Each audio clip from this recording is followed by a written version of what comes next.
Hi, Rafael. Thank you so much for being with us to share your view and analysis on this new encyclical, Fratelli Tutti. So you are from Venezuela and you are professor of theology at Boston College School of Theology and Ministry. And you are a very good theologian about Pope Francis, because you have written a book on Francis and the theology of people. And so you will help us to understand more what is going on in this encyclical, and to give us also some keys about important concepts and notions that Pope Francis is using. So thank you for being with us today. But the first question is, what is your first impression about the encyclical? How did you receive it? Maybe what has struck you? Just your first impression. Yes, hi, Sister Natalie, and thank you for this possibility. I think that as a Venezuelan, as a Latin American, the perspective on fraternity has been important because it helps to build a connection among the several concepts, notions that he is offering throughout the encyclical. And fraternity has an important influence in the way in which we understand in Latin America life, society, and even theology. So I think that's an important key, the perspective that he has decided to use to write the whole encyclical on fraternity. Okay, and for you, what is the main input of this encyclical? What is the key input? I think it's the hermeneutics that goes throughout the different topics, which is a hermeneutics of peoples and cultures. That means that when he's talking about exclusion, for example, or migration, or the situation in which many countries are now facing with populisms and nationalisms, is about thinking what means to be a people in this context, and how cultures can rebuild the notion of people as an identity, as a project of common work towards the common good. So that hermeneutics around people and cultures, I think, is very important and a key way that helps us to read the whole encyclical. Okay, thank you. And how do you situate this encyclical in the line of all the Pope Francis previous encyclicals, but also acts and speeches? So what does it represent in this pontificate, this new step with this new encyclical? Yes, it's a way of bringing together in a more systematic proposal many of his concepts, notions, and options in the church. In that way, he wants to give a magisterial status to this proposal that he has been moving forward. But you can find in this encyclical a conjunction of sources that connects with prior speeches, prior exhortations, prior encyclicals that he has been writing and giving. So, for example, it is important to see how the influence of the Jesuits meeting in the 90s around neoliberalism is present there. It's not something coming from recent analysis or views. In Latin America, the Jesuits had a meeting presided by Arturo Sosa where in the 90s they issue an important criticism to neoliberalism. So you have sources that also come from his experience as Jesuit. You have sources that come from his experience as a Latin American bishop, for example, from Puebla, the General Conference of the Latin American Bishops in 1979. This notion of culture, you find it there very well also developed. Or you can go to Aparecida, the other Episcopal Conference of the Latin American Bishops in 2007, and find all the view around exclusion. So you have different sources that come together, and then you have new sources like the document on fraternity, or sources that come from the dialogue from with other Episcopal conference in the world.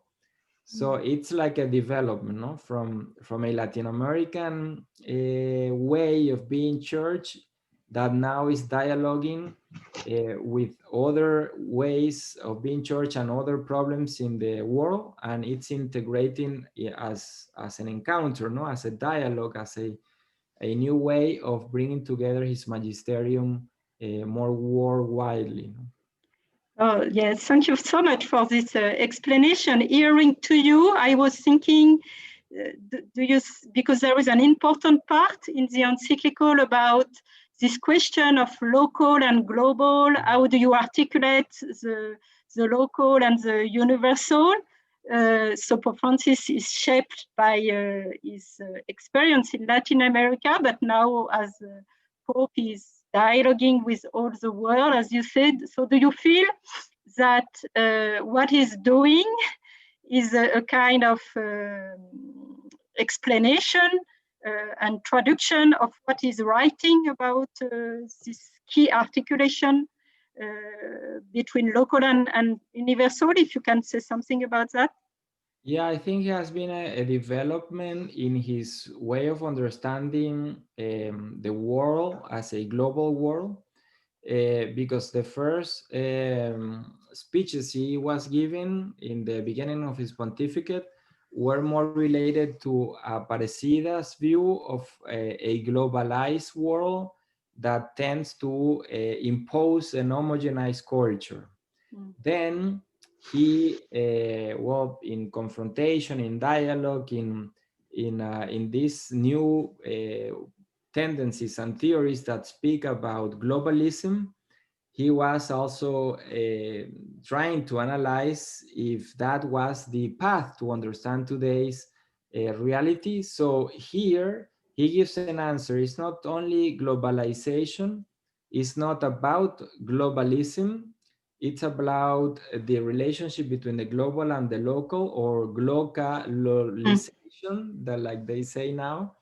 And that's something that is new in these past years, where he has been seeing that the world, which is a globalized world, needs now to incorporate and return to the sources, to the local realities, and a dialogue with the global ones, because we cannot say that we have now to return only to local realities, because we cannot avoid globalization. So what he's proposing is encounter between what we have been receiving as a global world interconnected, and how to recover the local identities, which means the local cultures that should not be destroyed because of the global influence. So that's the dynamics, no, between the global and between the locals, around cultures and around identities.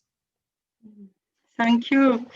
Maybe to understand more the structure of the encyclical and the methodology, what could you say about this structure? How does it process?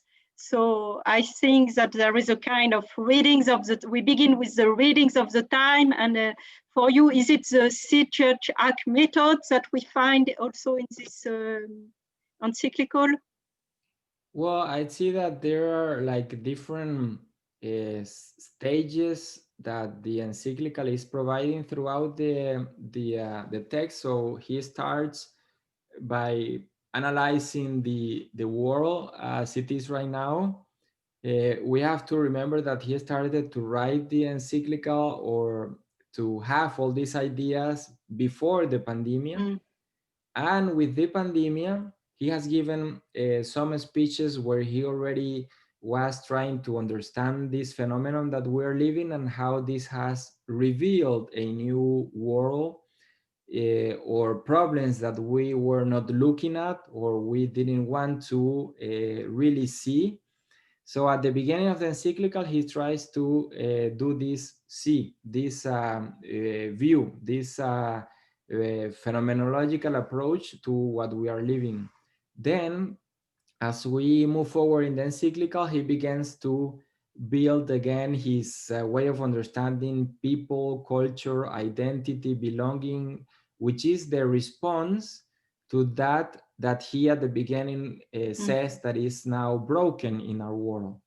So in a fragmented world, he's proposing the restoration and the recovery of an identity that is relational and that is solidarious and that is therefore fraternal in a bigger and much precise sense.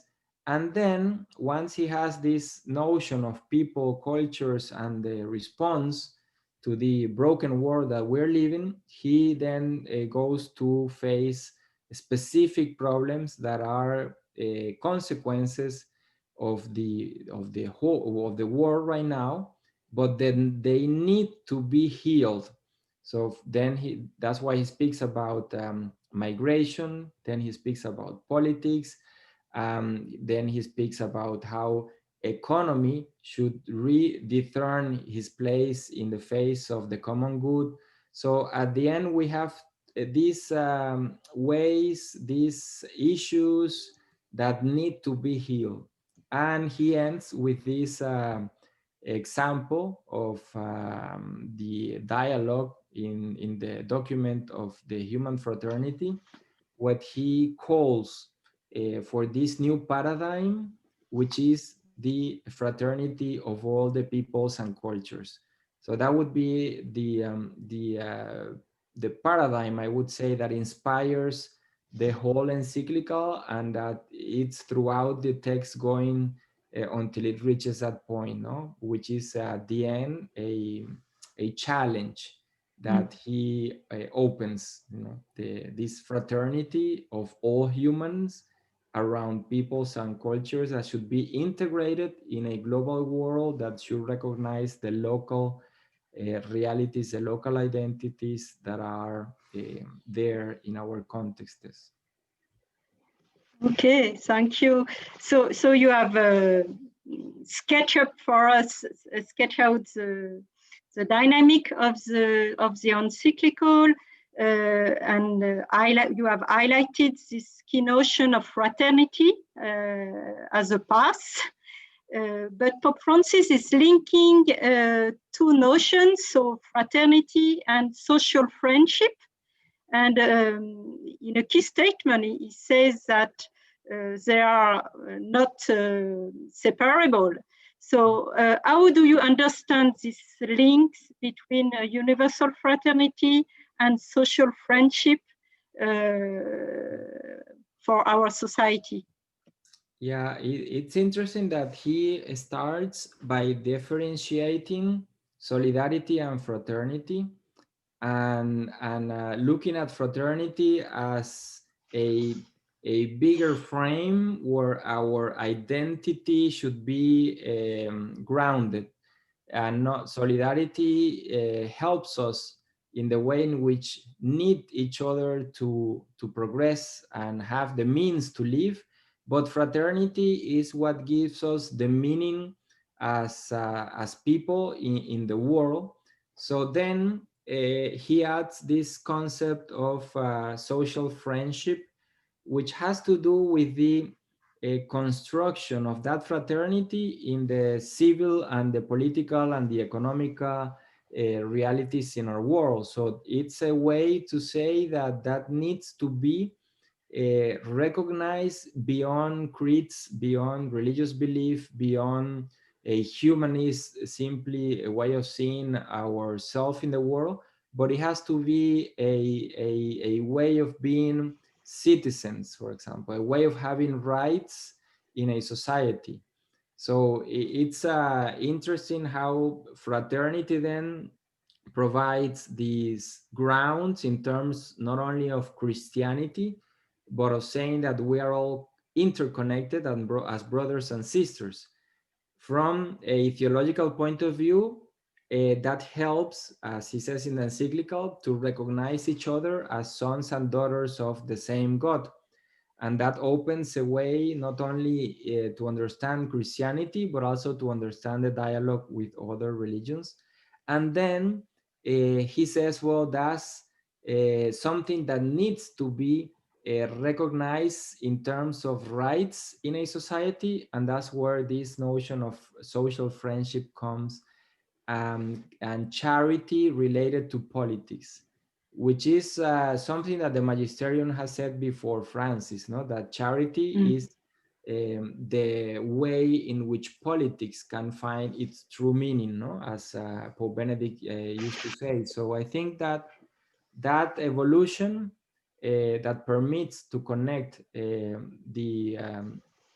more common reality that we all share as human people, and the more local challenges that we need to face when we integrate ourselves as citizens in a society with human rights that do not depend on belief or do not depend on who is in a country in the moment as a president. It should be something that is guaranteed just because we exist as human beings.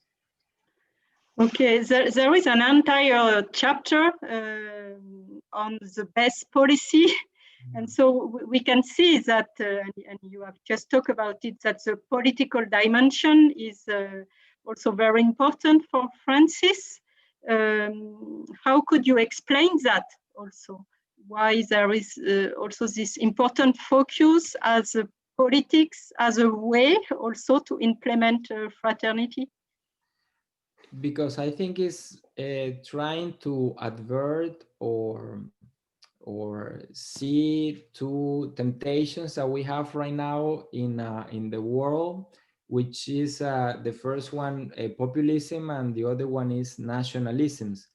And in the face of those two realities, politics need to be rediscovered, rediscerned, and recover its real meaning. Nationalisms and populisms are well, political deformations that we see not only in the left governments, but also in right governments. So he tries to avoid relating ideological points of view in the way in which politics is understood today. And from avoiding this ideological approach, he adverts that then nationalisms and populism should be put aside. So the proposal is a politics that looks for the common good. That's one of the key discernments that he's proposing in the line of the magisterium of the church, and also a politics that brings together that common good in a very concrete way to provide work, labor to the poor people.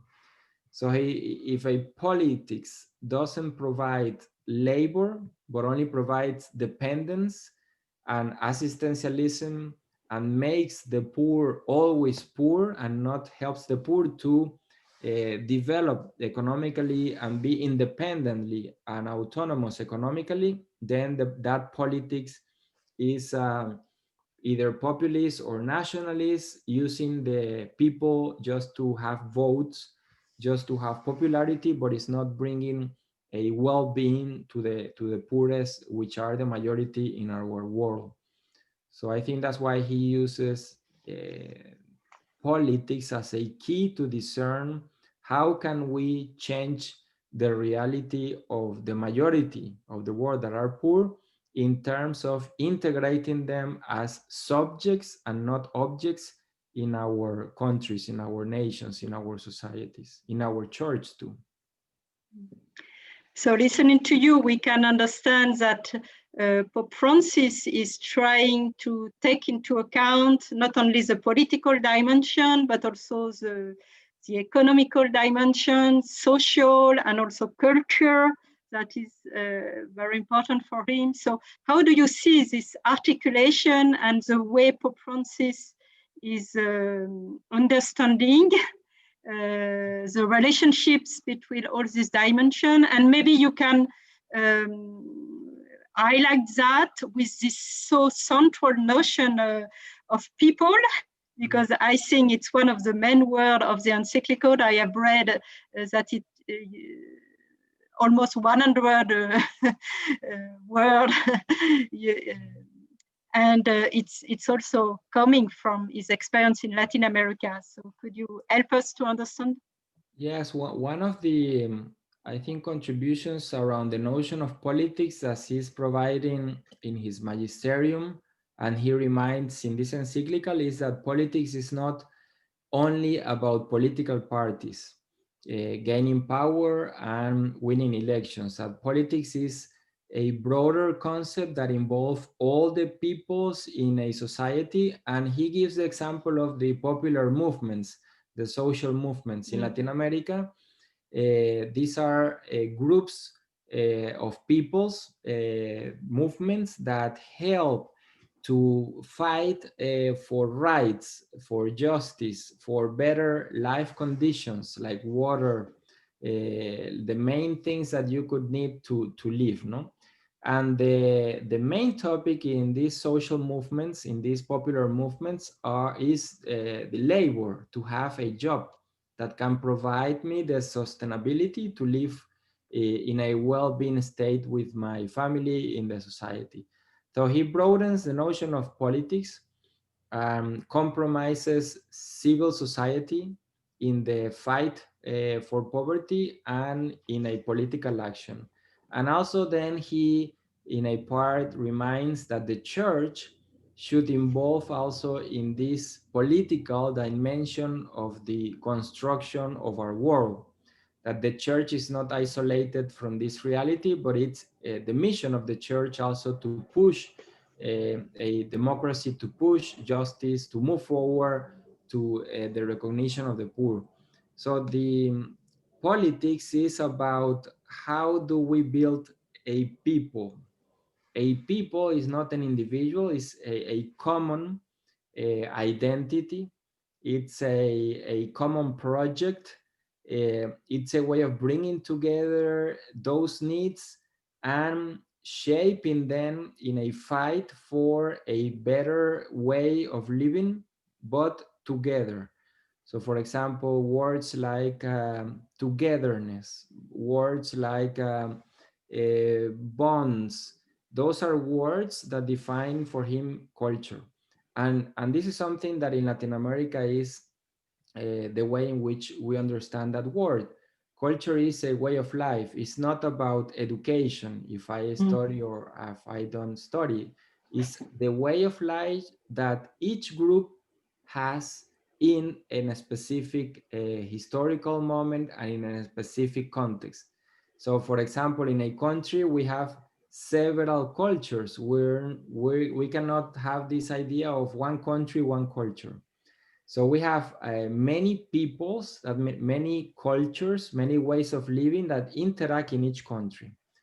The relationship in which we compromise ourselves to defend the identity of the cultures of those people and bring them at the same time together in this relationship that we talked before between the local and the global, is a way that he invites politicians and also the church to see an interaction in our society today.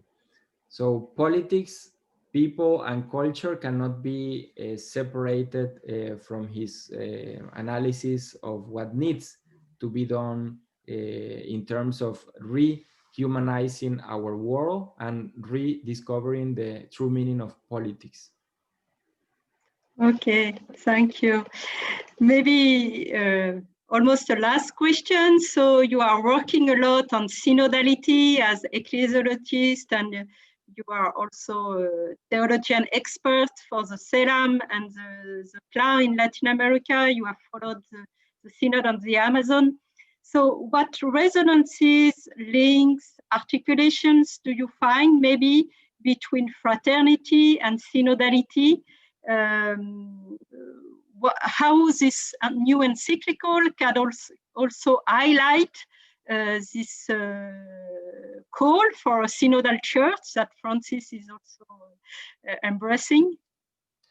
I think the concept that he uses, an open fraternity, which is a concept that comes from Karl Rahner in a book he wrote in the 80s about our commitment and following of Jesus and our becoming fraternal in the way in which we are. And Francis takes or resonates with this concept of open fraternity. And that has to do with in a little way, or in a way that we can use it metaphorically, with what synodality means, because it's about opening to others that we need to hear. And in the case of his encyclical, he's referring us to these others, to the alterities of the world, religions, for example, migrants, those alterities that are right now needed of encountering, of being healed, and that we have to commit with. The poor as a majority of our world, the women, when he talks about also how women in the society are the most vulnerable and forgotten. So you have all these alterities, and that's where the church needs to go and listen. And I think that from there, building fraternity in those alterities, in those realities, is that the church then can grow and convert and transform. So I think that in this case, synodality, if we take it in a broader sense, is a challenge that this encyclical gives the church in order to open an open fraternity, to go to those alterities that sometimes the same church has forgotten, and integrate those alterities in the way in which pastorally we have to respond to the world. So maybe that's a key to see it, no, when he speaks about that open fraternity. And I link it to a runner's book, which I find very sympathetic with this notion that today, so many years after, we are being recovering. Okay, thank you. We will conclude maybe just receiving this encyclical in your context, with also I mentioned you are from Venezuela, a country with a very difficult situation now. You are living in United States. You are connected with many other countries. What is your hope? What could be the impact of this encyclical? What should it open? What is your hope? I think that the impact is that it can at least open ourselves to discern the time in which we are living, that has changed everything. We sometimes see the pandemic as only a specific changes in our life, but it's not that. It's a change that is in a process of opening a new epoch in our world. And that's where the encyclical can be seen as a middle point in this change. It doesn't have yet an answer of what is to come, but at the same time, it provides issues that we have to discern that are happening. So I would expect that the encyclical help us to think, what can we do in order to heal those realities that today are dehumanizing our world. So key concepts: encounter, dialogue, negotiations, bringing people together, respecting cultural identities, learning from the other. I mean, all those words are a relational way of understanding today's humanity. So fraternity represents that relational proposal to recover what it means to be human today in the midst of the pandemic, but thinking in a commitment after the pandemic. Are we going to be the same? Are we going to be worse? Are we going to be better? That's the point in which I think the encyclical can help us to move forward, not to find a final response, but instead to help us move forward and commit ourselves. What can we do? How do we contribute to make this a more humane world through fraternity? Okay, thank you so much for your great insights and your analysis and explanations about this encyclical. We really hope, and I am sure that it will help people to read it, and not only to read it, but to implement it, because as you say, it's a matter of also personal conversion and change. And discernment to find the ways to promote and to implement this path of fraternity. So thank you so much, Rafael. Thank you, Sister Natalie, and